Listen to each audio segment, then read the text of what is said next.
Welcome to Dad Does, and today we are looking at the Flutter by Fairy by Spin Master. Now this is a pretty cool toy because we have reviewed a lot of electronic remote-controlled flying toys, but they tend to be more geared towards boys.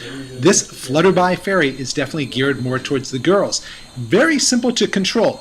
It has a base, which is used both for charging and also for liftoff.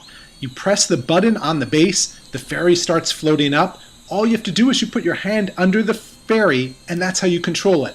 As your hand is under her, she'll fly a little bit higher. Remove your hand, she comes down a little bit. So it's a fun toy, really gives that sense that the fairy is your fairy floating off of your hand and you're in control of her. So a neat toy, not a lot of controls. It's really a visual effect. You see this fairy floating above your hand and it looks pretty amazing.